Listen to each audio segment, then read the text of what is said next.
Are you frustrated because no matter how many eggs you hatch, it seems like you're never going to hatch a pal with Dark Wisp? Are you spending way too much time catching pals trying to get a specific passive? Or do you have to hatch a ridiculous amount of eggs before you finally get one with all 4 passives? You're in luck, because I'm going to give you the answers to these 3 mistakes. All right, class, take your seats. Now, the first mistake is letting your pal with the skill you want level up. That was a cute way of saying a bunch of things that didn't make any sense. Okay, settle down. When passing skills, don't breed parents that are close in level. Why does that matter?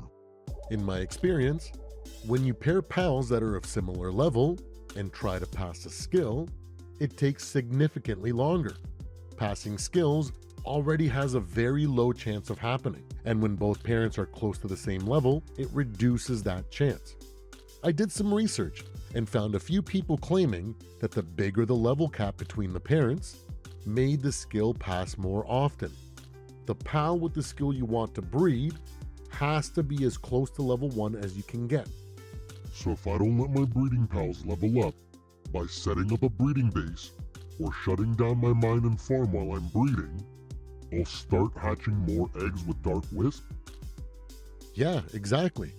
The best part is you can do it with any pal skill, not just Dark Wisp or Multicutter. What about when you can't seem to catch a pal with the passive you want? Yeah, I'm out here catching a bunch of rubies right now and haven't caught one with Vanguard. Okay, do this. Catch one with any 3 passives, then catch the first one of the opposite gender you see, then go back to your base and set them to breed. I failed to see how this is going to help. Look, this one has Brittle, Cheery, and Serious, and I need attack passives. The reason is because when you pair pals to breed, and one of them has 3 passives, it increases the likelihood that a passive that is not on either parent will appear. So... It means that eventually you will hatch a pal with the passive you want, and then all you have to do is breed out the unwanted passives and you're set to move on to the next step in breeding.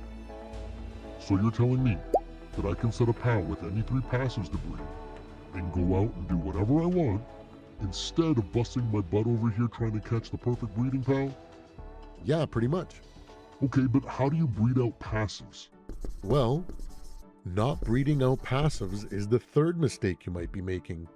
Some people hatch a pal with 4 passives, 2 they want and 2 they don't want. Then they pair it with another pal with the other 2 passives they want that also have unwanted passives, then wonder why it takes forever. Okay, so how do I fix that? You want to pair up your pal that has the passive you want with one that doesn't have passives.